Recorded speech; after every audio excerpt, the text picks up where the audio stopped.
Good morning, everybody. Thank you for coming. Senator Hutchinson and I wanted, along with Senator Bozeman, who is our ranking member of the subcommittee. John, come on over here closer. The three of us wanted to have this hearing today so that the American people know what's going on in space, that there is this extraordinary contraption that is about 240 miles above the Earth, that is as large as from the end of one end zone of a football field to the other. That's 120 yards, and as wide as a football field. And if you will just look at the NASA model there, you will see that that is certainly true. If you look at all the components there, you will see that part of it is Russian, of which the Soyuz docks there, which is the vehicle that comes and goes, and most recently, since the space shuttle was shut down a year ago, is the vehicle that we have delivering crew until we have the American rockets that are man-rated with all the redundancies and escape systems that are being developed as we speak.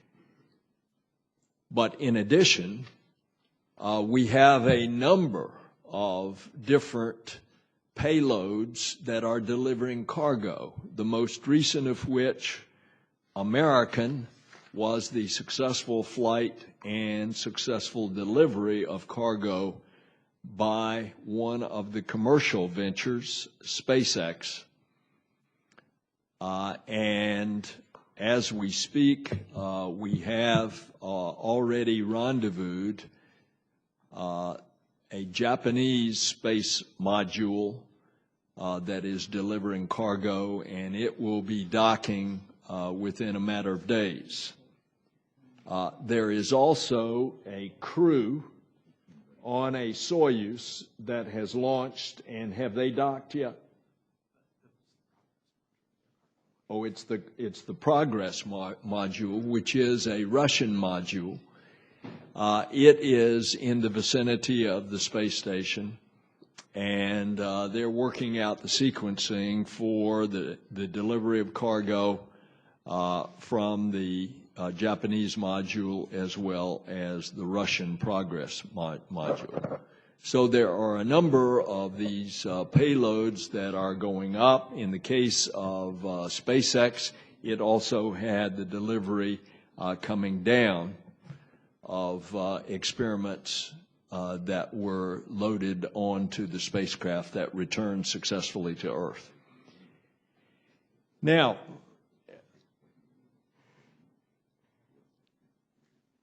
I want to toot the horn of Senator Hutchinson, but I want her to hear me tooting her horn.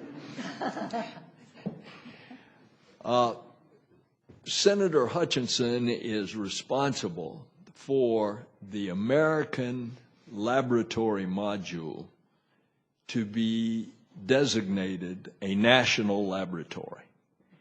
Our national labs are some of the great assets of this country. Los Alamos is just one, for example. The International Space Station, the American module, is designated a national laboratory. And part of what the three of us wanted today to do is to have this testimony from the people who best can tell us, including our American astronaut who just returned, and who has spent in the course of 3 space flights over 1 year in orbit. And Dr. Pettit is going to share with us a number of these experiments and real-life things that are beginning to happen, such as the vaccines that we have already mentioned in the last hearing that we had on the progress of the overall space program. So with that, I have other comments that I'll make later on. Senator Hutchinson, let me turn to you, and then to Senator Bozeman. Okay. I just wanted to open today's hearing because we have lost a space pioneer, and Sally Ride did so much to promote space, and even though she tried to get out of the spotlight, she just attracted so much attention because she was interesting, she was committed to physics and science, and she was committed to getting girls to start taking the STEM courses. And when I wrote a book in 2004, I did chapters on the women pioneers in different fields. So I did education, politics, government, sports, and aviation. And then I interviewed women who were still breaking barriers in the same field. So my aviation chapter was Amelia Earhart and Jackie Cochran. And my interview was Sally Ride. What could be more perfect than the first women to actually fly the long distances and prove that women could be great pilots, but then the first woman in space. And in my interview, I asked different questions about what was the most important trait for her success, and she said it's the ability to work with other people. Which she found very helpful as the first woman astronaut. And I said, oh gosh, that's interesting. I would have thought you said perseverance. And she said, well, that's a close second. And then I asked her what was her most helpful childhood memory. And she said, you know, it's funny. It was actually an issue in school. And I got discouraged by something. I don't remember what, but I came home and I was very down. And my father basically said, well, you've just got to reach for the stars. She said, that's ridiculous to think about right now. And she said, but it did happen. So I think we all owe her a great debt of gratitude, and I just wanted to start this hearing by recognizing how much she gave. I want to thank both the chairman and the ranking member of the subcommittee for being here, because Senator Nelson and I have done so much to keep the emphasis and the importance of NASA in the forefront. I'm a budget cutter. I'm a person that wants to set the top line of a budget, but then it's so important that we set the priorities for what goes in that budget. And Senator Nelson and I and many others have tried to assure that we don't eat our seed corn, that we continue research, that we continue to reach for the stars, to go beyond where we are now. And NASA is the agency that can do that. And there have been people who've tried to abolish NASA, frankly. And I think that going forward, I will be certainly very comfortable with the ranking member, John Bozeman, who has done a great job of learning the issues and where we are, and he's hit the ground running, and I'm so appreciative for Senator Bozeman and his interest. Let me say that establishing our part of the space station as an American national laboratory was a great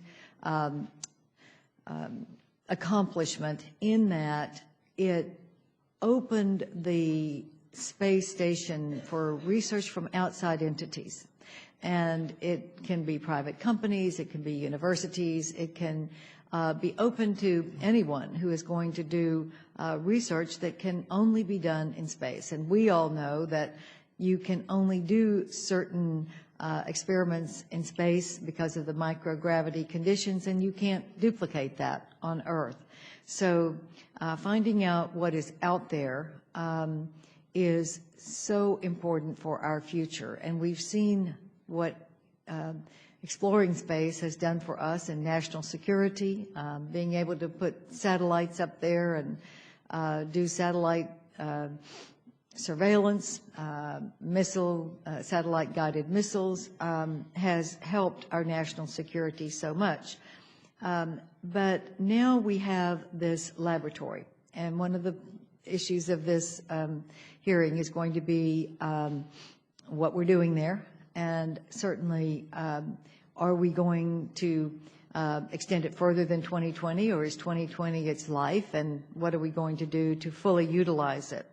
I was at Johnson Space Center a few months ago, and I saw the hits on the alpha magnetic spectrometer.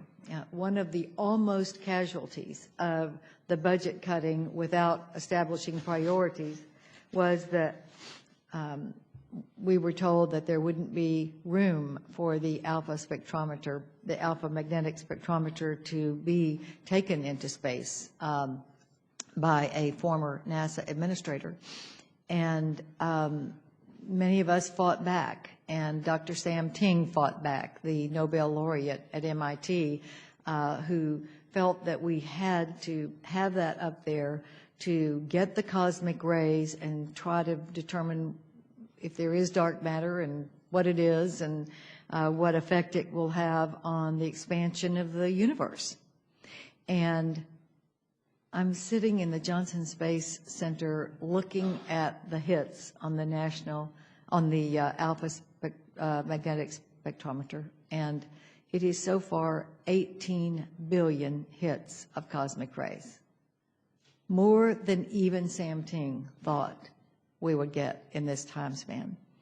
And so this is a very basic science that we're doing there that could lead to any number of things in the determination of what the universe is, and also if there is dark energy, is it something that can be harnessed?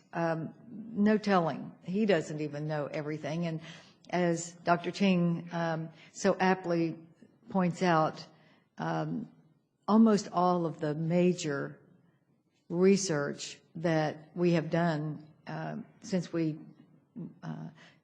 went to NASA and set NASA up, everything that we went into to research was for a purpose that is not what we got, but what we got was even more important. And that's why continuing the priority of NASA and space exploration is so important for our European partners, for our own quality of life and capabilities to expand. So, Mr. Chairman, thank you very much for holding this hearing. I did request this hearing because I want to know what we're doing up there. And so I'm looking forward to hearing from all of you from your different perspectives.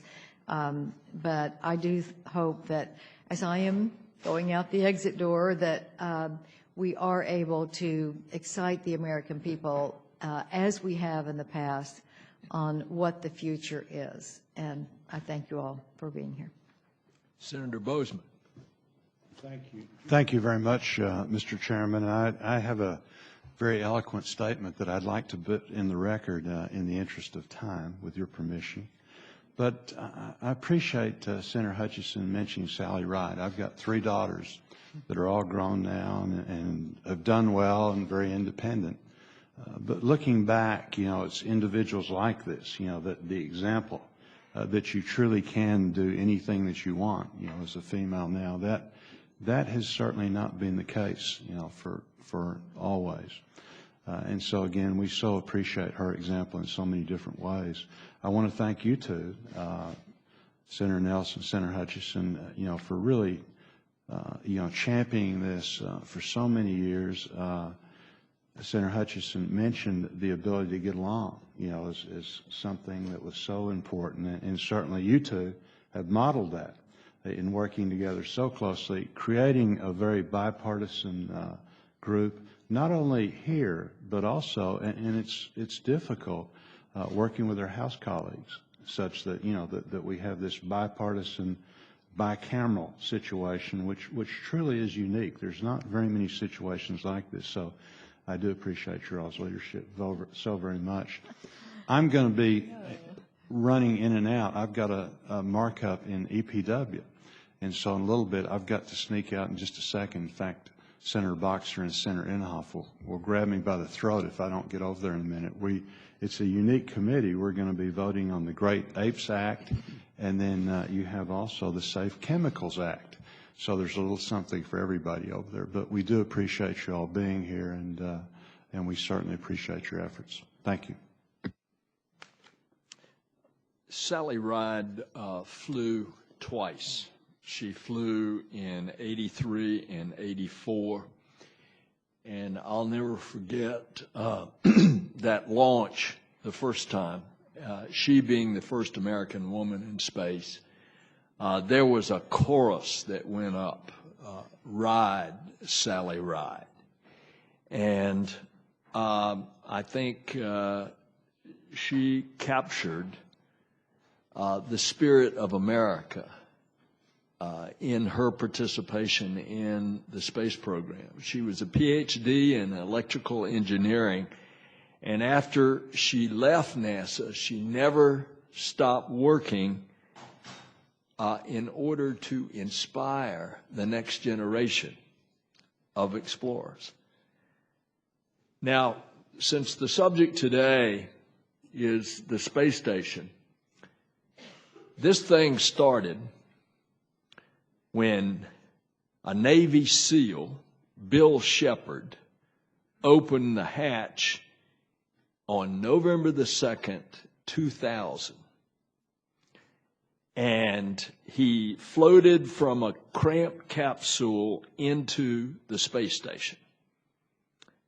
And thus he began as the commander of Expedition 1, and the International Space Station has been continuously occupied ever since.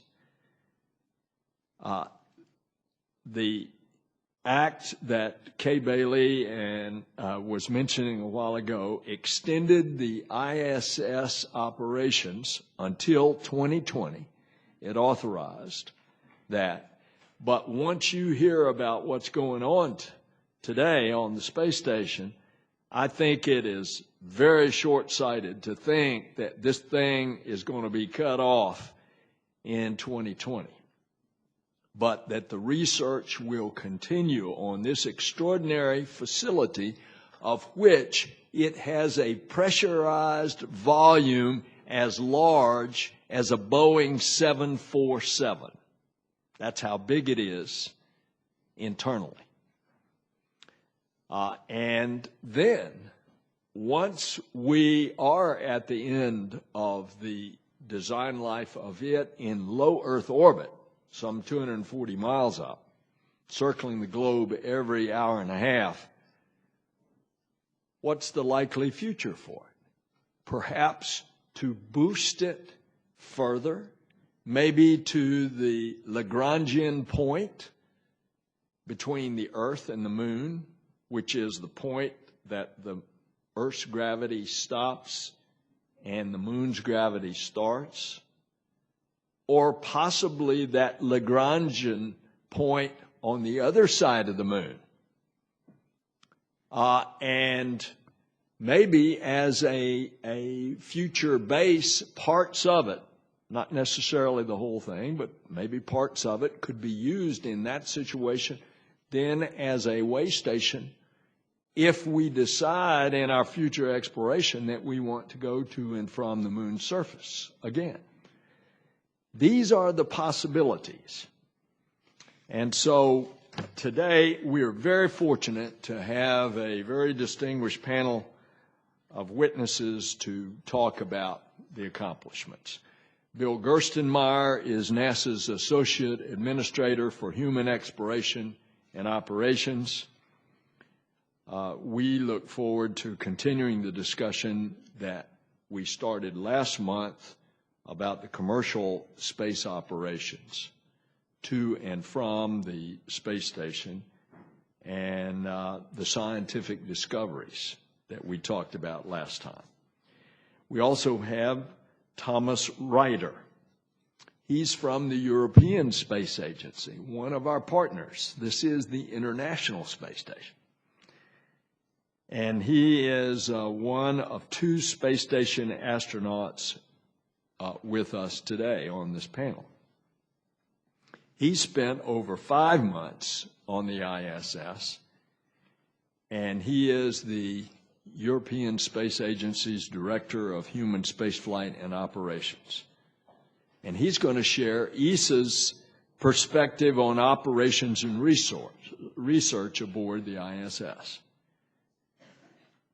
From the Center for Advancement of Science in Space, we have James Royston, and he serves as the Interim Executive Director. CASIS is a nonprofit organization working with NASA to manage a significant portion of the ISS research. And he will touch on how CASIS will help us get the most out of our nation's investment in the space station. And then we have Dr. Donald Pettit, who just returned on July the 1st. This last time he was on the station was 193 days. He's flown in space 3 times, as I mentioned earlier, and he has lived aboard the station twice. His creativity and his technical wizardry make him an outstanding example of what the human element brings to research and discovery. So I'm going to take the privilege of the chair, and I've already consulted with Senator Hutchinson. Dr. Pettit, we're going to start with you. We'd like to hear from you. Welcome home. Thank you, Senator. It's an honor to be here and to be able to tell stories of what it's like to be in space. There are 7 billion people that live on this planet. There's 6 people currently that can call space their home. And it is an incredible privilege to be part of the 6 people that are currently living off of this planet. And with that privilege comes a responsibility when you return to tell stories about what it means to explore. And this is pretty much universal to any explorer that comes back in whatever period of exploration that they belong to. They tell stories, they talk about the meaning of the exploration, they talk about why we explore, and they incite ideas and thoughts in people who don't have the opportunity to go off and do that exploration themselves. And this hinges on frontiers. Space is very much a frontier. We have frontiers all around Earth. It could be under the stage of a microscope, it could be through the eyepiece of a telescope, bottom of the ocean, in the Arctic and Antarctic regions. There are frontiers that surround us. Space happens to be one of many frontiers we can explore. It happens to be the frontier where I am spending my career exploring. And in this frontier, your earth-honed intuition does not apply. Things don't work the way that you think they should. The answers are not in the back of the book. And this makes a place that's rich in discovery. And I think that's one reason why we go to these frontiers. And when we go to these frontiers, we can see things that you never imagined, because nature has an imagination that is greater than what human beings have. And the only way we will know what is there is by virtue of going and seeing for ourselves what happens to be in this frontier. And from that, it can enrich our minds and tickle our imaginations. And initially, these observations enrich your society. And eventually, you will make technology and other discoveries, other advances that will enhance the standard of living and enhance the arts, enhance theater, film, literature. It will embed itself into your society. And I think you can conclude that exploration in these frontiers is a metric for how viable your particular country happens to be. I'm happy to be here and answer any questions that you have. Thank you. We will get into that. Mr. Gerstenmaier. Thank you very much. The title for this hearing, the International Space Station, a platform for research, collaboration, and discovery, I believe is extremely fitting. Through the discussion today, I hope we will all gain a deeper understanding of the amazing facility in space that we have created. I also hope we gain, through concrete examples, an understanding of what is happening every day on board the International Space Station. We're not simply talking about enabling research. We are really doing research every day on board the space station. The station is an amazing international research facility. The ISS major assembly is complete, and we're beginning to see significant research activity.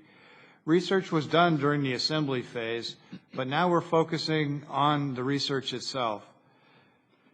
Today, the focus on research, and we're trying to find ways to make it easier for the researchers to get their experiments to ISS. We're also trying to get the word out about the research facilities that are in place on board the space station.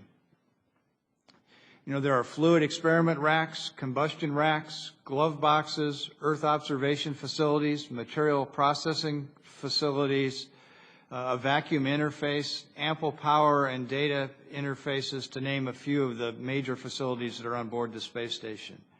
There's also a crew available to perform the research and interact with the experiments. This is a tremendous research capability, and it's present in the high vacuum and low gravity environment of low Earth orbit. A facility like this has never existed for use by researchers throughout time or throughout the world. ISS can enable technology development, understanding of the human system performance in microgravity, and enable both fundamental and applied research. ISS also offers a unique capability for commercial companies to test the advantages of microgravity research to their industry. Commercial companies can experiment at very low cost to determine if there's a competitive advantage for them over other companies that do not take advantage of space-based research. ISS could enable development of a new economy based on space-based research. Today, we're seeing a real increase in the research on ISS. As I discussed earlier, there are combustion experiments aimed at understanding the fundamentals of combustion. This may allow better and more efficient combustor designs. The alpha magnetic spectrometer that was discussed earlier is looking for dark matter, and that may ultimately help us understand the very beginnings of the universe. There are fluids experiments, and as we sit here today, and you mentioned the HTV, the Japanese cargo vehicle, is approaching the space station for a docking on Friday with a large number of research experiments. The Japanese cargo vehicle is carrying a system to deploy microsatellites from the space station. It's carrying a remote Earth observation camera system to monitor disaster areas on the Earth. It's carrying an aquatic habitat that will monitor the development of fish in microgravity. It's carrying a next generation of software-defined radios where the radio can support multiple frequencies by just simply changing the software inside the radio. And lastly, it's carrying two Lenovo YouTube Space Lab student science experiments to the space station. These students came to Washington with their experiments were selected to fly on the ISS by a team of judges that included Stephen Hawking. They did this activity through the internet. They participated with many folks here, and the exciting thing was they got to meet with Sunita Williams, who is presently on board the space station. So Sunita, who they actually interfaced with and talked to, will now be performing their experiments on board Space Station this fall. So it's amazing that these students were here in Washington in the spring. Their experiments are flying to station here this summer, and their experiments will be performed on Space Station in the fall. This is direct evidence that the Space Station team can provide research opportunities in a very timely manner for folks out in the research community. Again, this is an amazing time for space-based research. ISS is showing that it's an amazing research facility. ISS can inspire students and engineers to think differently, as Don talked about, and we will continue to make it easier for research to get to ISS and be performed there. We are showing that ISS is an amazing research capability for this nation and the world.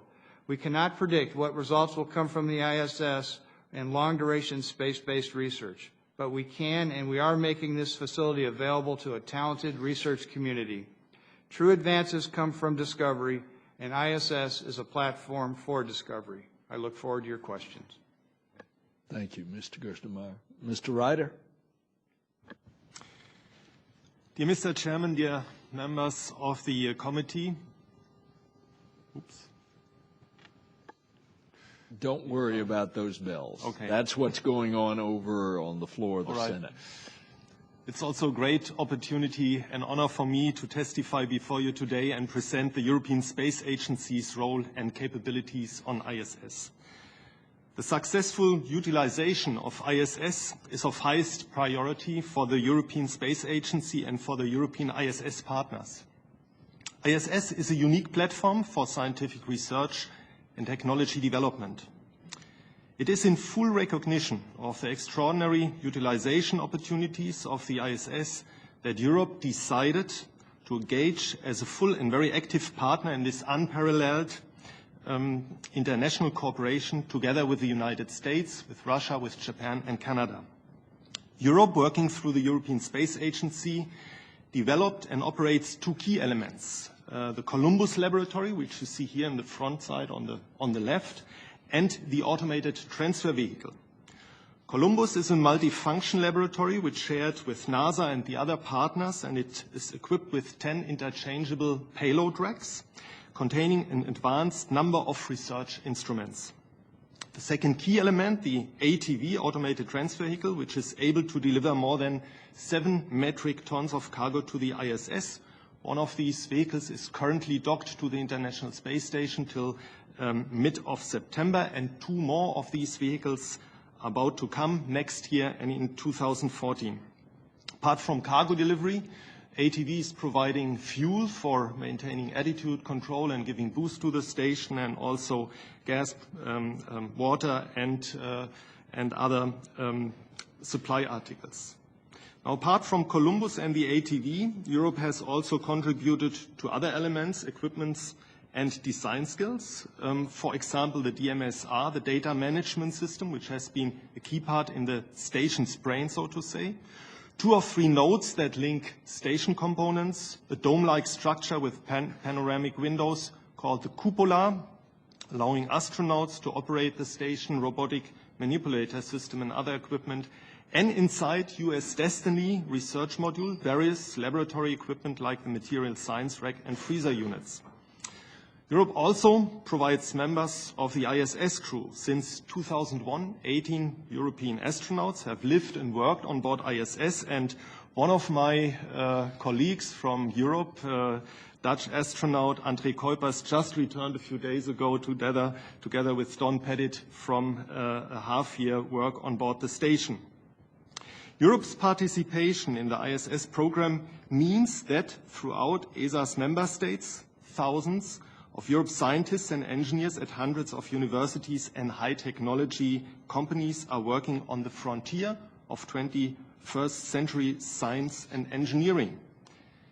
ESA has implemented a broad portfolio of research activities covering fundamental science, applied research, as well as human exploration, preparation, and technology development. To date, ESA has performed more than 200 experiments on board ISS, and since the deployment of the Columbus Laboratory in February 2008, increasingly long-duration experiments at an average of 30 to 40 experiments per year have been implemented. Examples have already been given in the area of human physiology, fundamental physics. Let me just give one additional example from the area of material sciences, which we have just concluded a project investigating processes for the development of new lightweight alloys. And these new lightweight alloys are now used for turbine blades in aircraft engine and in an industry valued some 2 billion euros over the next coming years. Many of the fundamental and applied research projects conducted within the European Programme for Life and Physical Sciences, called ELIPS, are creating a growing knowledge basis to improve production processes and to create new products such as medical equipment, casting technologies, and other miniaturized sensors and devices. Of course, the ISS also offers outstanding opportunities as a testbed for human exploration preparation beyond low Earth orbit. Apart from already ongoing or planned scientific and technological investigations, ESA supports challenging new ideas to pave the way for human exploration beyond low Earth orbit. The joint implementation of these activities by the whole ISS partnership will allow rapid progress for the preparation of future human exploration missions.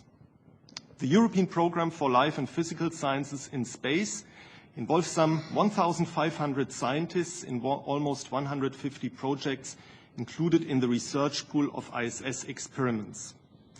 Now, besides the significance of the ISS for science applications and technology, its utilization opportunities and the astronauts working on the station are strong inspiration for the young generation to consider science, technology, engineering, and mathematics education.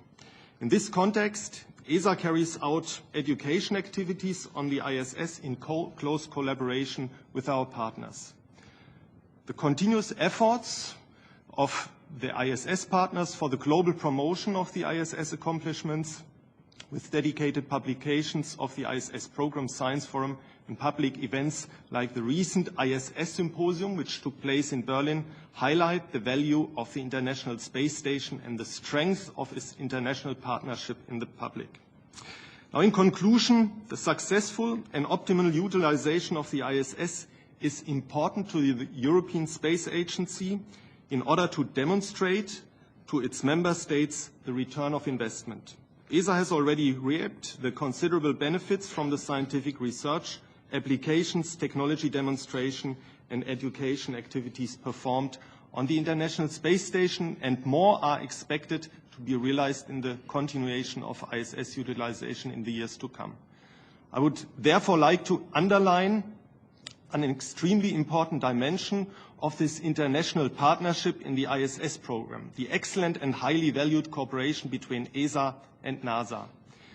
Forging such an international partnership and working together as partners is often referred to as one of the biggest achievements of the ISS program. It is the international partnership that brought the ISS and its unique utilization opportunities into existence, and we will also need an international partnership, probably even a wider one than the one for ISS, when aiming at the next steps for human exploration. Sorry for extending a little bit the 5 minutes. Thank you very much, and I'm ready to answer your question. This is the first time that we've had a representative of the European Space Agency in a decade testify in front of this committee. So, Mr. Reiter, we appreciate that very much. How many days were you in space?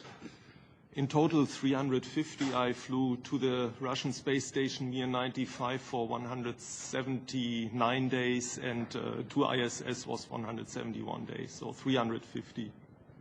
Very good.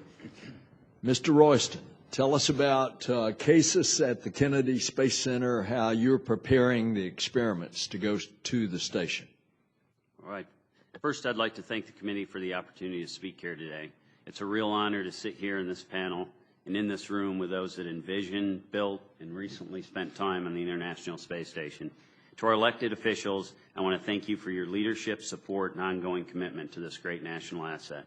Especially like to thank Senator Hutchison for your outstanding service and commitment, not only to the ISS, but also to manned spaceflight. Your leadership and dedication is why we're here today, and you will definitely be missed. I'd also like to thank Senator Nelson from my home state of Florida for all your past, present, and future leadership in space. And I must acknowledge the junior senator, also from my great state of Florida, Senator Rubio. As you are aware, CASIS was formed in response to the direction provided by this committee regarding the independent management of the National Lab. The CASIS mission has one overarching goal, and that is to maximize the use of the National Lab. And by doing so, we need to give our taxpayers the return on investment they deserve. This is a challenging task. To achieve this goal, CASIS must stimulate and open new markets and introduce new users to this unparalleled asset. We must help all Americans understand why we go there and how it benefits them. And we must fully utilize what I believe is the best teaching tool ever created to inspire our next generation of scientists, mathematicians, and engineers. In our short existence, CASIS has made great strides in spreading the word about the potential of the National Lab while building a solid foundation that will guarantee the future success of this organization. In line with the original vision in our proposal, our staff has worked urgently to partner with industry, academia, and others to ensure that CASIS can be responsive to the needs of potential users and to maximize utilization. Our world-class panel of scientists have identified initial avenues of promising research after poring over more than 135 projects flown in space to date. We have conducted extensive outreach activities, meeting with over 160 companies and organizations from coast to coast to convince them of the benefits of doing research and developing products in space. This ongoing effort also provides us with valuable information on how industry views space and the barriers to doing business on the National Lab. We have issued our first funded solicitation for research with many more to follow. We have taken steps to enhance the capabilities of the National Lab from an external research platform to new software enhancements. We have assembled an expanding list of hardware and integration experts to assist researchers in getting their projects to space. We have worked with NASA to increase the efficiencies and speed by which we can get projects from just an idea onto orbit. We have become an enabler of the new commercial spaceflight industry, and we will build their backlog that will drive the flight rates. We have enticed new players from non-traditional markets to develop their consumer goods on the National Lab.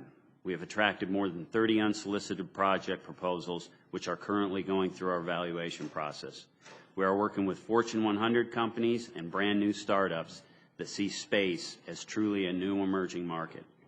We have created product endorsements capable of bringing the awareness and the wonder of the ISS into people's living rooms. And we have established an education program that soon will be capable of reaching hundreds of thousands of school children in a very short period of time. And most importantly, we have met our key milestones that were laid out for us in our performance plan. And as we transition from our stand-up phase to our operational phase, I'm excited to tell you that the permanent board of directors that includes some of America's brightest minds from business and science will soon be announced. I firmly believe that this board, along with our new executive director, will exceed the expectations envisioned by this committee and also by others. In closing, I believe this is our defining moment. The outpost is in place, the railroads have been built. History will look back at this moment as a time when industry and government came together as true pioneers. Companies invested their own money to ferry cargo and humans back and forth from this great outpost. It is our moment, and working together, we can open this new frontier to all Americans for the benefit of all humankind. Thank you, and I look forward to your questions. Thank you so much.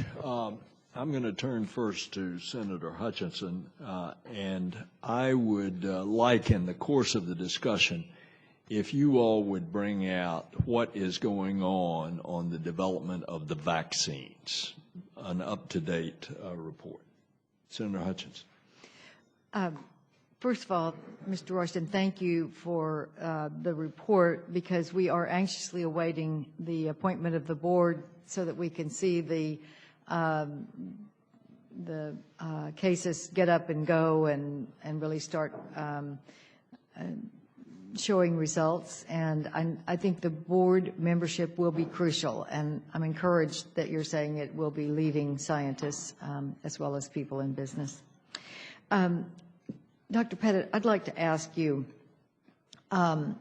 if you identified any areas, and of course, Mr. Ryder, I'd like for you to jump in as well on this, areas where the ability to perform valuable research aboard the space station could be improved. Are there any specific suggestions on what we could add or what more would be effective on the space station for the basic research? Senator, currently, I believe the rate-limiting resource for doing scientific research on space station is the availability of crew time. We have an amazing infrastructure that's currently just getting going with the commercialization of space for bringing supplies to space station, where we have more scientific apparatus on space station, more equipment waiting to be used, more science experiments in the queue than we have crew time in the USOS segment with 3 crew members that we can spend working on this. And currently, crew members are working about 13 to 14 hours a day. And out of that, we can get about 6.5 hours of mission programmatic work done. And you may wonder why we work 13, 14 hours a day, we only get 6.5 hours of program work done. And that's because we're in a frontier, a harsh frontier, and we spend 13, 14 hours a day just to keep the machinery going and keep it possible for human beings to be there. And you will find this is commensurate with other frontiers that are harsh on the surface of Earth. If you go to Antarctica, which I had the opportunity to go and participate in the Antarctic Search for Meteorite expeditions that's jointly funded by National Science Foundation and NASA, we were looking for meteorites on the glaciers, maybe 200 miles from the South Pole, living in Scott tents, which have changed very little from the design that Scott used when he did his expeditions. We would spend 13 to 14 hours a day working in this Antarctic environment to enable about 6 hours of actually mission work gathering meteorites. And we would spend time working on our snowmobiles. We would spend time just trying to chip at the ice so we could make water, drying your gear, all these shoveling snow so your tents wouldn't get buried by the sastrugi. And we would work 13, 14 hours a day just to enable the 6 hours of on-the-mission work. And I think if you look at deep sea, people living in the deep sea doing work, saturated conditions on platforms, it is difficult to put human beings in a harsh environment and have them work more than about 6 hours of on-the-mission work. And so what we find in space station is commensurate with what we find on Earth in these harsh environments. And you reach a limit with a crew of 3 of how many hours can you work and still keep your mind, still keep your wits, and still get enough sleep so that you can respond to contingency situations. And so currently, our ability to do the engineering and the organization to get scientific equipment up and the ideas behind the science experiments, there's no shortage of that. It's crew time. So we need to get 7 people in that station. That's good. Mr. Ryder, did you have anything to add? Yes, thank you, Senator Hutchinson. I believe, considering the fact that we have almost just transitioned from a build-up phase of the ISS to a quasi-steady state operation, it's a little bit early maybe to really say if we already are utilizing the station in an optimum way. Donna has just mentioned we have given parameters, assets, crew time is one of them, up and download, the scientific facilities that have been mentioned.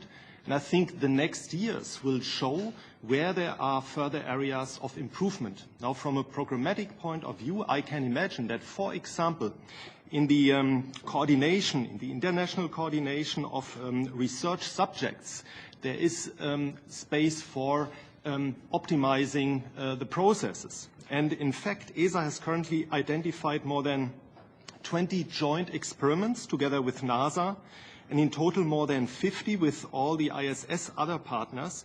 And the shared use of these unique orbit research infrastructure and the assets is of high importance and will help us to see where there is area for optimization. In addition, I have to say, of course, looking at the internal processes, there are certainly areas where I will look into the future. For example, one of the remarks I'm receiving from the scientific community in Europe is that the turnaround time maybe can be improved.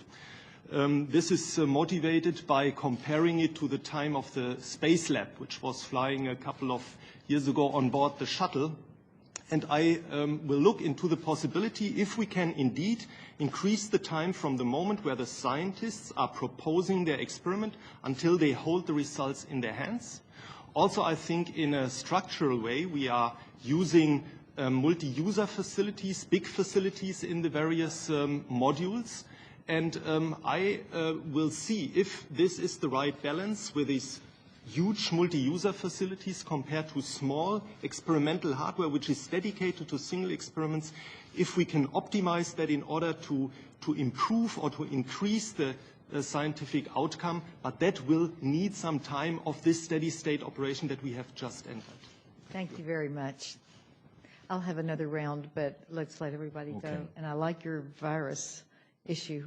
Yes, we need to cover that. As a matter of fact, I want to ask you about that, but I just want to point out that since we were talking about Sally Ride, that the American astronaut on the station now, Sunita Williams, will become the second female commander of the space station crew coming this September. The first female space station commander was Peggy Whitson, who is presently the chief head of the astronaut office.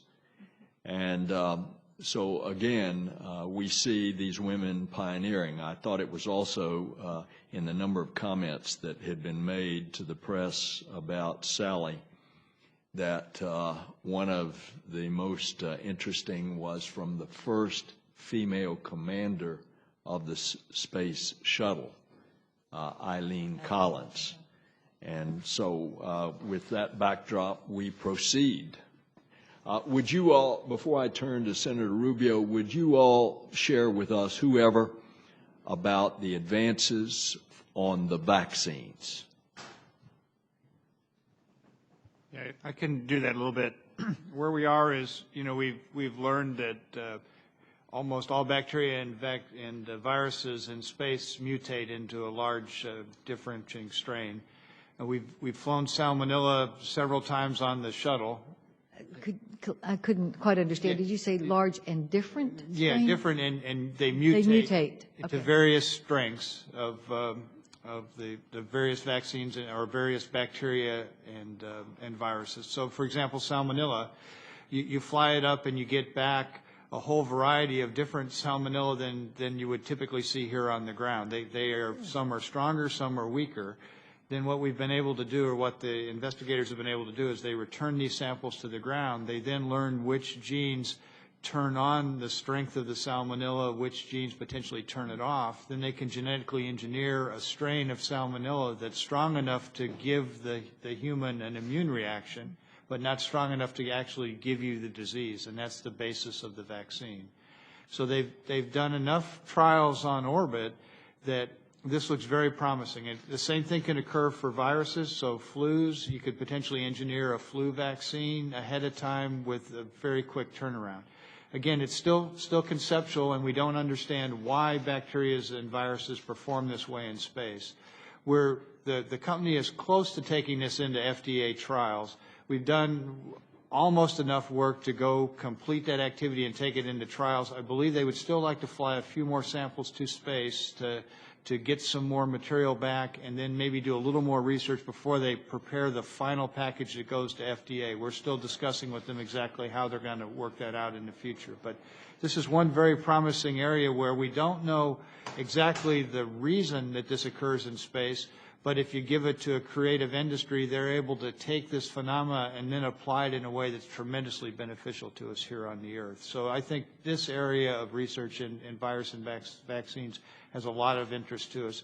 Arizona State is also looking very hard at trying to understand why this occurs. So they're looking at it from kind of the pure research side.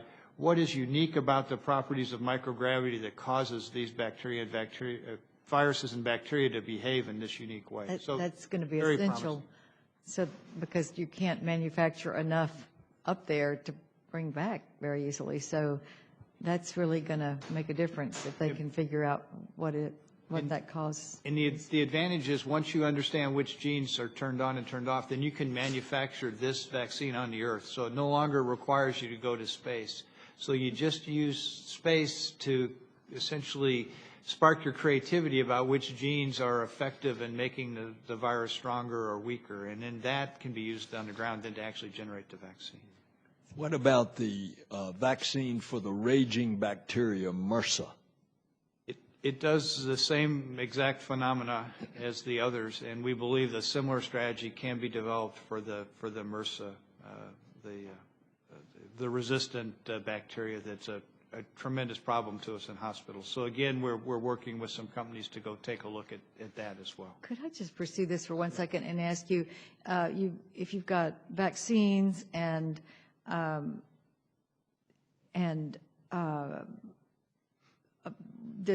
can it also apply to cancers? And can you grow cancer cells and look at a mutation and determine if there's a vaccine or an antidote for that? It's not as clear in the cancer case, but we have some researchers that have proposed some investigations along the cancer line. But what we have done is we've flown a variety of both bacteria and viruses to space to confirm that it's there. But we have not done enough research in the cancer area to understand if there's a connection in there. And we could get some of the actual researchers to come give you some information specifically. Yeah, because I know they've done breast cancer cell growth in space, and if they could do the same for that, that would be a medical breakthrough of phenomenal proportions. Well, thank you. Mr. Royston, what is CASIS doing to manage this kind of research? Good question, Senator. I think with this, and Mr. Gerstenmaier did a good job of explaining what some of the areas that are being looked at and what's been done. One of the things that I see CASIS is really providing a real baseline to is with our, as you will see soon, the board that's coming on, let alone our scientific collegia that's made up of some of the brightest minds out there in biotechnology, materials technology, but especially in the bio areas, that we can take and baseline all this work. Because as a nonprofit, we're not trying to get new research money, or we're not trying to be, somewhat biased within our research. We need to be able to gather that, put it together, and that's what we've started doing, so that we can then pass that on to researchers that are looking at areas of either antigenicity, muscle wasting, osteoporosis. But we will have gathered that up and put real fact around the science and be able to say this is the baseline by which you can build on. And Senator Rubio, before I turn to you, this prompts another question I've got to ask the two of you that have been in space for so long. What we're finding in the annual physical exams is bone loss. What's been your experience with this, since I would assume that the bone loss would be directly proportional to the amount of days in space? Senator, bone loss is something that we're starting to get a handle on, and we have an empirical remedy. I won't call it a solution, an empirical remedy that if you exercise in the right way.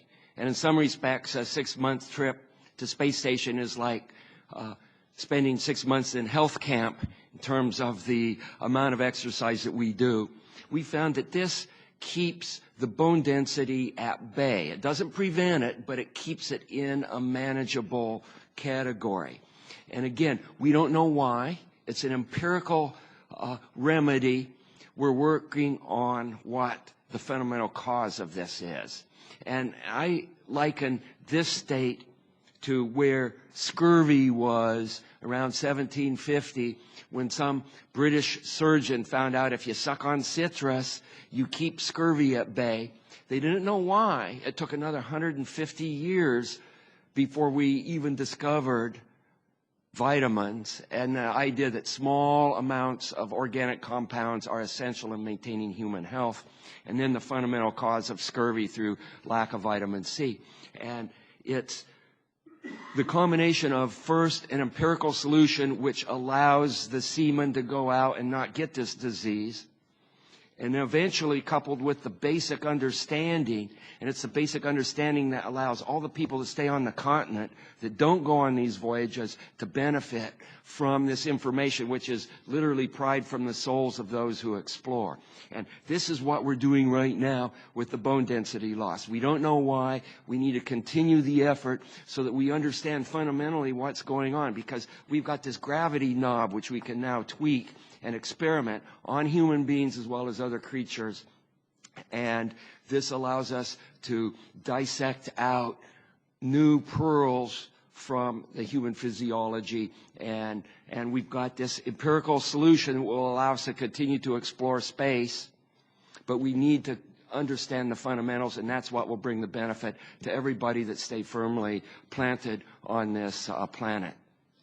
Of course, osteoporosis is a real problem here on the face of the earth. Senator Rubio. Thank you. It's actually along the lines of what you have already been asking, so I'll just continue it. You know, one of the things that we face this challenge with today when you talk to the everyday man or woman on the street is, well, why are we spending all this money at this time in our history on these things when we have so many other needs? And I think one of the answers to the question is what you've been talking about today, is all these innovations that are only possible in that setting. So we've talked about vaccines, you talked about bone loss and what other kinds of, I think this is for the whole panel, what other kinds of such, advances, whether it's for commercial and consumer application or health application, what other kinds of exciting things are happening up there in that setting that justify these expenditures, which allows us to get people excited about space travel internationally, but also domestically? I'll punch the button on the microphone again. If you look at fire and its either discovery or learning how to tame fire is what literally brought us out of the cave and allows us to have our civilization in terms of what we know now. Fire gives us our electricity. Fire allows us to have vehicles, airplanes, and cars and machines. It literally turns the wheels of our civilization. Fire has, and from a scientific point of view, we don't call it fire, we call it combustion. It has a strong gravitational factor to looking at what's going on in combustion. And we learn empirically that heat rises, right? And we learn that from fire. Fire goes up. Space station now offers us the ability to dissect deeper down into what the processes are in combustion that literally turn the wheels of our society by looking at it in an environment free from gravity, free from the gravitational-driven convection. And this allows us to look at things and figure out what's going on at a level that you could never see without taking it to space. And one experiment that I worked on space station, this last mission, was looking at solid air combustion and looking at it under lower convection, lower differential velocities between the air and the fuel that was being burned. than what is possible on Earth because of the convection. And what we found is that fades are more flammable than what we thought. That here on Earth, if you lower the convection to a certain point, the flame goes out. But in microgravity environment, we found that the combustion will continue at a state of lower convection than what we can actually go to here on Earth. And what the effect of that will be in terms of turning our wheels in our civilization, I don't know. But it's one small little step, incremental step in learning more about how this combustion process works. Well, Senator, I'll just add that, when we look at it, again, is trying to develop new pathways and develop new kind of markets, if you will, for certain things. We kind of look at it in I would say almost 4 areas. We talked about life science, and in life science, I think there's just a vast number of things that we can do in life science. We talked about muscle wasting, osteoporosis, tissue generation, diagnostics, I think are really going to bloom in that area. Then we move over into material science. I think there's some very unique things that we'll see in the future in the areas of material science. Nano alignments, crystallization, different things that we can do by taking that gravity vector out. And then we move over into physical science and some others. But one thing that sometimes gets forgotten, and I look at it almost as a kind of a satellite guy, we've constructed basically the largest, most powerful spacecraft up there ever imagined. So with that sitting up there, we can do some really amazing things in Earth observation. We can put new instruments up there immediately almost, and we're working on some of those now with companies.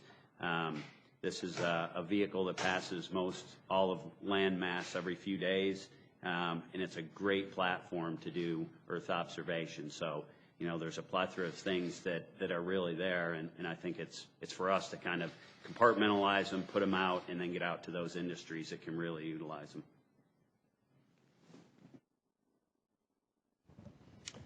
Senator Rubio, I had last Saturday a 2-hour interview on a Saturday morning where I got a lot of phone calls that I had to answer that were exactly related to the question that you were just asking. Why are we spending so much money for that? And as Don just did, I think there is a lot of justification.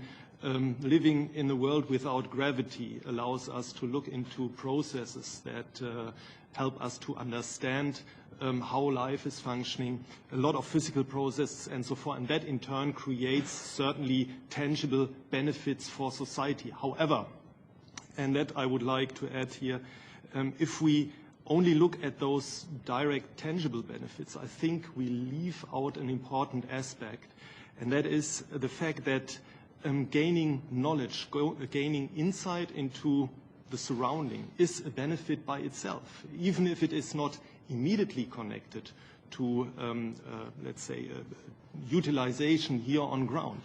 The aspect of exploration which Don described is one of these examples. If we fascinate our young people to get engaged in these STEM topics, I think that is also a benefit, which is maybe not directly tangible as maybe creating new materials or new drugs or vaccines that help us to fight diseases. But I think we always need to have the view on this overall benefit, the tangible and not the tangible ones. And last not least, I think the cooperation, the international cooperation, as I also stated before, is an important aspect of spaceflight. Working together in space is a very valuable asset.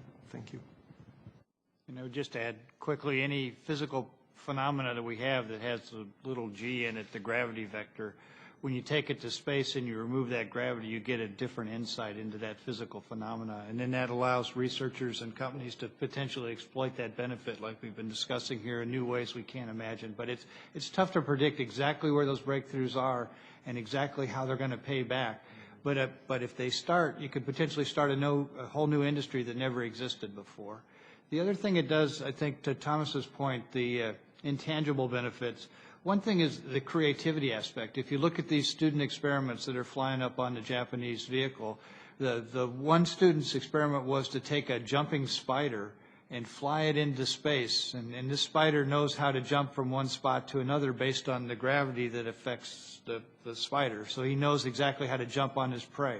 What will happen in zero gravity, where he no longer has that gravity? Will this spider now learn and adapt to jump in a different direction as the humans do after a while? When they first get on space, I see these guys bump around, but then after a couple days, they're homed in on the zero-G phenomena, and they can float pretty effortlessly. Will this spider do that? But what was interesting is this student, you know, in his own creativity, he imagined what this would be like, and he thought about a physical phenomena, a physical insect, and said, well, how will that perform? And that creativity and that ingenuity and that excitement in the student it's just an amazing thing going forward. So how do you quantify that as being worthwhile? What did the spider do? We don't know. Oh, okay. We'll spider news this fall when you actually get Sunita will do the experiment. So but that's the point. Is it's this inquisitive nature that really brings out the best in us and can really compel a nation to be exceptional. Let us know about the spider when that happens. Now I'm dying to know. Thank you. That's great answers. Senator Bozeman. Thank you, Mr. Chairman. Mr. Gerstenmaier, one of the things that comes up a little bit, you know, we've lost American access to the space station using our, space shuttle orbiters. I guess the question is, have we lost a significant barter-able asset that perhaps will diminish the amount of research that we'll be able to accomplish in the next 8 or 10 years? And from where we stand today, will our research be increasing? Our capacity, will it be increasing or decreasing as time goes by? I think, as we've discussed earlier, from a cargo standpoint, we have a pretty good ability to get cargo to space station. We have the HTV, the Japanese cargo vehicle, which is on its way to station. We have the ATV, which is from the European Space Agency, currently attached. We saw the SpaceX demonstration this year. They're going to schedule to fly again, possibly this fall in the October timeframe. Then Orbital is working on their cargo vehicle. Its demonstration flight should be probably by the end of this year, probably in the December timeframe. So we see we have a pretty robust with multiple vehicles that can carry cargo to station. That's important from a researcher to make sure that their research experiments get to space and get to space station. On the crew side, we have the Soyuz vehicle. We would like to get a redundant capability for that as soon as we can. That's the basis of our U.S. commercial crew transportation activity. We need to bring that online as soon as we can to have a redundant way of getting crew to space. I'm not concerned about the Russians' ability to do that.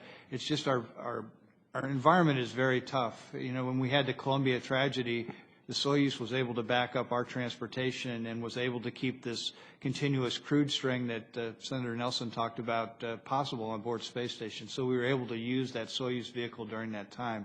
Right now, we're essentially single string with one way to get crew to orbit, the Russian Soyuz. We would like to get our U.S. crew transportation system online as soon as we can, and we're working that as fast as we can, hopefully by 2015, 2016 time. Very good. Thank you. Let me ask you guys, and again, whoever would like to comment, but as a scientist and then just as a citizen, we've talked about the spider, we've talked about bone loss. I'm an optometrist, an eye doctor, and interested. I know there's been some visual, things that have gone on, but all of this research is going on up there and down here. I guess my question would be, what excites you the most, about specific areas that we're doing that you see the most potential in the future? What, if you had to pick a thing, what would it be?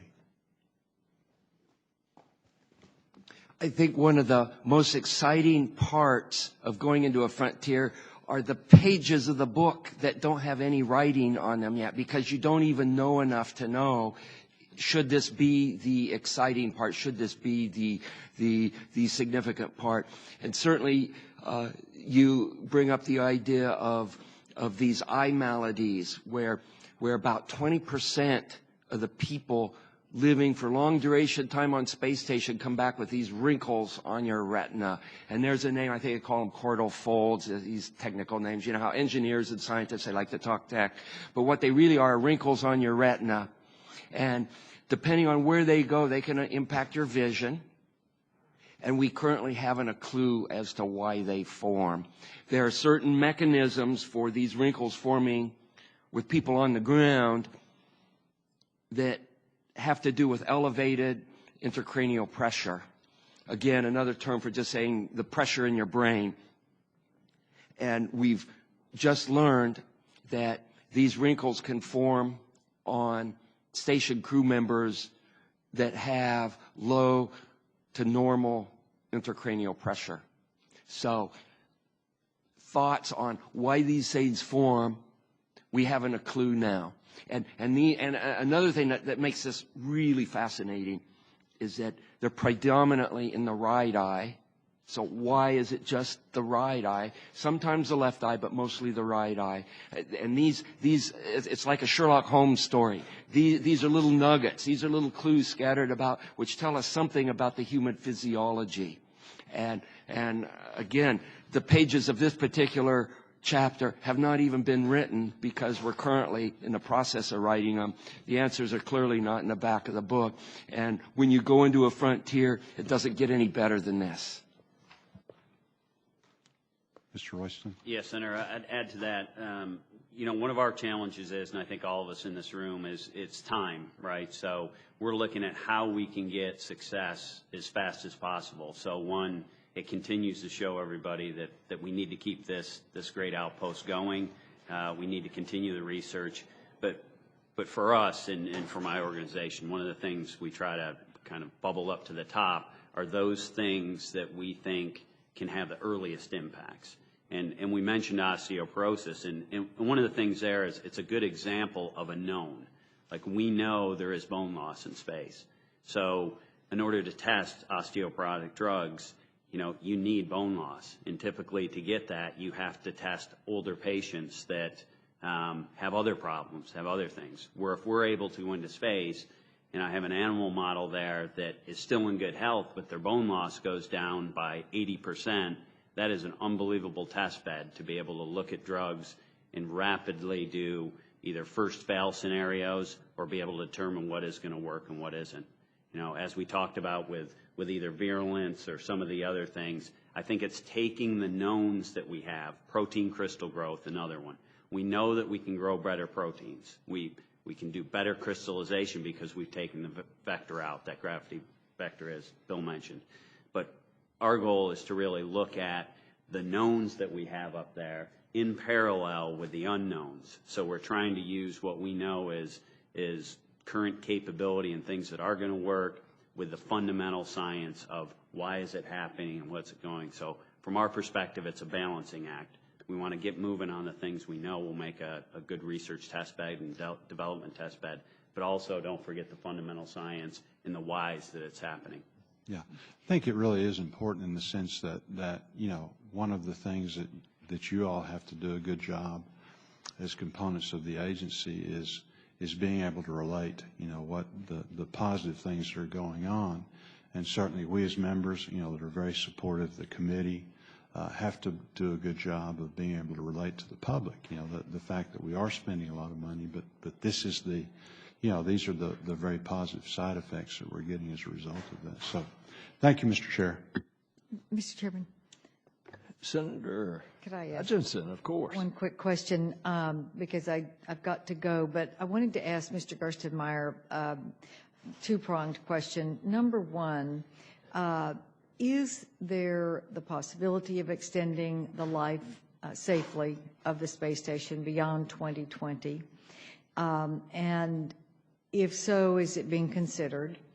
And second part of the question is, I'm fascinated by, this is a NASA picture on the observation issues that have been mentioned by several of our astronauts and researchers, and the importance of being able to see the Earth for river plumes, for flood depth, for earthquakes that or rather volcanoes that we don't feel yet, but you can see it from space, managing fisheries, oil spills, all those things.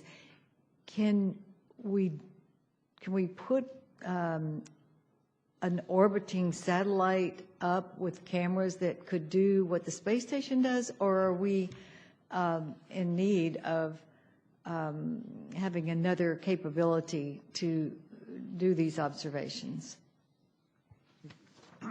I'll try to do both of these, and these guys can fill in a little bit. The first one, beyond 2020, we're looking technically to make sure that there's not any problems with extending space stations. So we're looking at, physical systems, seals, rotary joints, those kind of things, major components. What is the life-limiting factor for space station? And we're doing that with our partners, taking a look at that. And we think we can, from a physical standpoint, station can be operable probably to 2028. We're still looking at structural life and other things. So we've done those investigations. I think it's important to us at this point to really focus on, as these guys have discussed earlier, of utilizing station and showing some benefit and return back. And if we can do that in the next couple of years, then I think the discussion about do we continue beyond 2020 becomes a little bit of an easier discussion. So at this kind of juncture of where we're transitioning from assembly to research, I think we need to get a little bit more of this research under our belts and to make the system's proven a little bit that we can then sell those to our governments and folks to move forward to extend station. To the other question about Earth observation, I think station is a tremendous platform to do technology development. So if you have potentially a new sensor that is maybe not mature enough to actually put on a dedicated satellite, you could fly it very easily to station, mount it on station, get some quick results from it, and determine that, hey, this is really a good device to go use. And then after you determine that, then you could go put it on a dedicated satellite. We've done that with a couple. We have the iServe, which is essentially a telescope that will be set in the window observation facility. It's on HTV. It will look for disaster areas. It's part of the severe network where you can call up for a disaster. You can get location information. There's also I think, a HICO-RAIDS experiment, which may have been the pictures you were showing to me there. Yeah, that's a hyperspectral spectrometer that was developed by the Naval Research Laboratory. That was a very quick demonstration to see what could be done on board space station with a quick device to get up and see what kind of information they could get out of it. It's actually operated for much longer than they anticipated, but it's a good test bed for those quick kind of tests to make sure that the equipment or the device you want to fly is really the right device to fly. Thank you very much. If I could add a couple of words. Oftentimes, it takes a human being in the loop to figure out what it is you really want to measure in the first place. And for example, you could put a satellite platform in orbit, and you know that you shouldn't look at the direct reflection of the sun off the ocean. That's called sun glint, because it could burn out your detector. Now, you put an astronaut on orbit, and sometimes they don't have the kind of common sense that you would think they should have. And we'll go ahead and look at the sun glint off the ocean because, wow, it's neat. And then all of a sudden you can see some structure off the surface of the ocean because of the way the lighting is coming directly from the sun. You can see things that nobody knew was there before because, of course, you don't take a detector on a satellite and let it look at a direct reflection from the sun.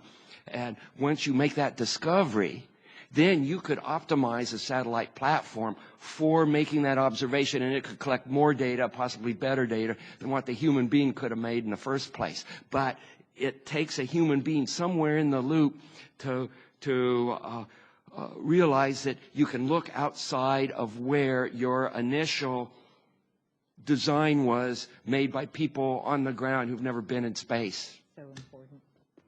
It's so important because we do have people who say, oh, we can do all of this so much more efficiently with no people and just machines.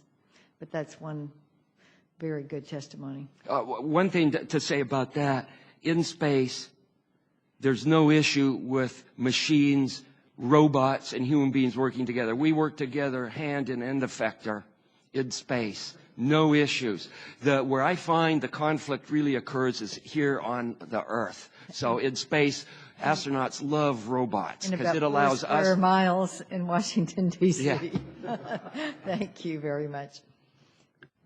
Senator, if I Senator. may add just a short comment also from a European point of view. We have launched an announcement of opportunity exactly in this regime last year, asking in the Earth observation community if there is indeed some interest to use ISS as a platform for Earth observation. And we received indeed a lot of replies, more than 80, if I remember correctly, and all very valuable replies, which were in support of using satellites as the prime platforms for Earth observation. And in fact, we have on the Columbus module, we have a sensor installed, a sensor that receives the identification signals from ships. And that is the classical application where you design the sensor, optimize it, and then bring it in future on satellites in an optimized way. And I think that is a good example how indeed the International Space Station, in addition to the examples that Bill and Don just gave, can be used in the area of Earth observation. Thank you very much. Thank you, Mr. Chairman. As you have to leave, Senator Hutchinson, I'm going to follow up asking about some things on cancer that you raised, and we'll get that information to you. Years ago, in the very beginning of the protein crystal growth, which cases Mr. Royston is now directing a number of those experiments. Originally, and when I participated in this experiment, it was actually proposed by the Comprehensive Cancer Center at the University of Alabama at Birmingham, was the sponsor of the experiment. And that over the years has morphed into the Protein Crystallography Center. And I would be curious from that very first experiment, of which we had some dramatic results. You take away the influence of gravity in growing protein crystals. They grew much larger and, at first blush, much more pure. The idea by the Cancer Center at UAB was, well, if you can then, back on Earth, determine the molecular structure of the protein, you could manipulate it to then do what you wanted with regard to cancer research. Now, this protein crystallography has been going on for years, and you're directing some of it right now, Mr. Royston. What's happened since January of 1986 on this? And Senator, by no means am I an expert in this area, so I'll do my best to convey from the science team. And some of the people that flew with you and worked with you have still been involved. I think it's an area, if we had more biotech representation here, we'd hear that it is still an ongoing methodology by which a lot of drugs are looked at. Again, I think in the past, if we looked at the work there, it was somewhat sporadic. There was different types of equipment that was being looked at, being used. The Japanese have continued over the years to continue that research. What our goal is, and we've just put a solicitation out, is to really look at the different methods, look at the different hardware that can be used. NASA had a project that was going on, and we're partnering with to be able to, I don't want to say once and for all, but really look at this objectively, to be able to look at different ways to crystallize proteins, and then the methods by which we can look at them eventually on orbit, but also bring them back down in a way that we can get them into the right equipment areas or the right labs that can then, look at them and use them for what they're for. But I think, we've heard it clearly talking to large pharma, biotech companies. They're very interested in this. I think finally now that we have station, everything's built, we have a solid platform up there, good transportation capability back and forth. I think we'll see protein crystallization as one of the areas that will grow on orbit, no doubt. Mr. Gerstenmaier, we worry about space debris, and from time to time have to worry about lifting the orbit of the station in order to avoid space debris. Tell us about that. And we have some shielding on the outside of the station that protects us from fairly small particles. And then there the large objects that we can track. We can determine that they may come close to space station. We have a box that when we determine they'll come inside that box, we actually can do a maneuver space station to avoid a collision with those larger objects. And then there's another class in between that we really can't track yet, and they're actually larger than our shields, and we're at risk from those objects. We protected the station as best we could. It has the best protection system of any spacecraft we've flown on the outside. We're continuing to improve that. We made changes to both the Soyuz and the Progress vehicle. There'll be a Russian EVA in August to actually add some more shielding to the Russian segment, which will help with debris protection. We also put on board recently software. It used to take us about 3 days to get ready to do a debris avoidance maneuver. That software now is resident on board, and we should be able to do a maneuver much quicker. We're working with our Russian colleagues to actually get the details of how we could do that. So therefore, we could get identified from our tracking assets that there's an object that's going to come very close to station, and we should be able to maneuver in a very short period of time. So we're actively trying to improve the debris protection on station, both from a physical be able to move it standpoint and also improve the shielding on board station. And I can't help but point out that debris is getting to be a problem in space, and the Chinese really added to the debris when they did their ASAT test. It added tens of thousands of particles at sufficiently high altitude that it's going to take a long time for gravity to pull those items back to Earth. And of course, that's what we and the other spacefaring nations have to worry about. And we try to track these, as Mr. Gerstenmaier said. Mr. Royston, let me ask you, what is CASIS doing to reduce the time it takes to identify and fund research opportunities and get those experiments up to the station? That's a great question, Senator. As you know, and I think everybody in this room, you know, businesses and the marketplace moves at the speed of light today. So if we go to them and say that, well, you know, in 4 years from now, we think we can get you on orbit and we might be able to do some good stuff, you know, it's not going to work. So one thing, I definitely want to acknowledge the effort that's been on Bill's side, on the NASA side, and the payloads office to transition from their construction phase and now into their operational phase. And our organization works with the payloads office on a day-to-day basis of how we can streamline those efficiency or get more efficiency, streamline the processes and procedures by which to do that.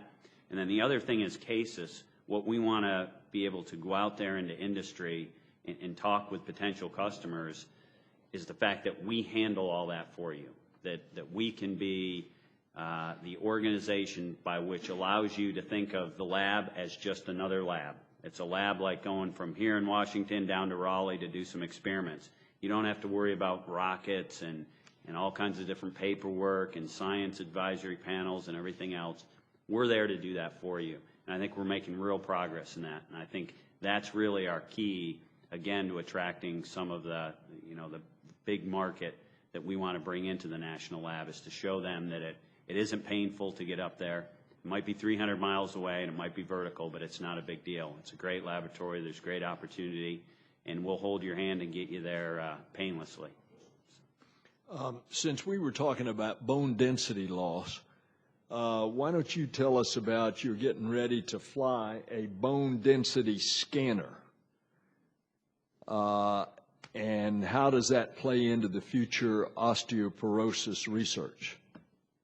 Well, we're not quite ready to fly it yet. We're doing a study right now with what are the best designs to be able to put a small bone scanner up there. So if we look at osteoporosis research, for instance, and we have an animal model that we're going to look at and be able to experiment with, you know, one of our concerns, and I think we know it as far as transportation, and we're coming online with other options, is down mass. You know, how can we get things back to Earth? And I think what the real focus in the short term needs to be is how we can do things on orbit and get the data that we need. That's a perfect example of now we have a small bone scanner up there, so we're watching the effects of the osteoporosis drugs on a day-to-day basis without being able to bring specimens back or being able to do that. And I think that's really key, not only as a bone scanner, but other equipment, whether it's the crystallography, Senator, as you mentioned, that we could do, you know, some determination or some review of the data or the crystals on orbit without waiting the time it takes to get them back down to Earth. And Senator, I'd like to add that it's important to be able to collect more data points, particularly on human physiology, than pre-flight and post-flight, because there's a lot that happens in between and we have no data. And we're working on improving that. This bone scanner would allow us, you know, one more ways to poke and pummel astronauts on orbit to extract more nuggets of information from their physiology. And we're also working on getting advanced eye diagnostics on orbit too, again, to try to crack this problem of what's happening, what's causing the wrinkles in the eyes. When do they form? Do they form right away, or do they form towards the end of your mission? We don't know. And the only way we're going to find out the history of what happens when you get on orbit is to have these advanced diagnostic techniques that have been packaged from big laboratories and big centers on Earth, somehow shrunk down, somehow that can work in the confines of this orbital frontier. And then we can use these instruments to collect data from the astronauts on orbit. And one side benefit to this is every time we get an advanced piece of equipment, medical diagnostics, that we can use on space station, there shows up numerous places on Earth where this same technology can be applied to remote places that will help diagnose and correct ailments for people that never leave the planet. You know, we've come a long way. Mr. Gerstenmaier, remember when we flew John Glenn 50 years ago, we did not know what was going to happen to the human eyeball. And it's been rather extraordinary, our ability to experience space. Final question for Dr. Pettit and Mr. Ryder. What do you think we can do to raise the awareness of this unique structure that is out there that the public does not have much awareness of? One way is through education of our students, because the students are the future of this country, and they have the wherewithal to take us to the next phase, and we don't want them to forget about what it means to fly in space and do this exploration. And when I talk to students, I like to ask, how many of you would like to do my job? And you'd be amazed at how many want to do this. And I think you could say that there are more students that want to become an astronaut and fly in space than want to become president of the United States. And I think that's a good thing. And because we need them, we need the students in science, in engineering, in technology, and they need to have a strong foundation of math in order to work in those fields. And what would break my heart would be to talk to students and say we no longer can fly in space. We don't do that anymore. And that would break my heart. And we need to make sure that we can talk to the next generation and wind them up and point them in the right direction and let them carry the fire. And I can pretty well tell you we will. Mr. Ryder? I can only support what Don has just mentioned. I think that these occasions where we directly tie in pupils from all over the world in experiments on board the space station really shows a remarkable effect. And Bill gave some experiments of the spider that is now on orbit becoming an astro spider, and Don gave some experiments. André Kuipers, who was in orbit together with Don, he had some dedicated school experiments where there was a direct link, a live link to the station, and that was then disseminated in the schools, not only in the Netherlands, but I think across the world. And there are beautiful examples. I just had, beginning of the year, the opportunity to attend an event which was dedicated to an US experiment, Spheres it is called, where you can develop software for little satellites that are flying with carbon dioxide cartridges, and you can develop guidance navigation control algorithms for university students, and that found a great interest all across the world. So I think here also there is a fantastic opportunity to work together, and I think also in bringing these experiences into school books can steer the interest of our young generation in space, in exploration, and steer this, what is, I believe, in our genes, to be curious, to see what is beyond the horizon. Thank you. Thank you. Senator Bozeman. Gentlemen, thank you. A most informative session. Thank you, and the meeting is adjourned.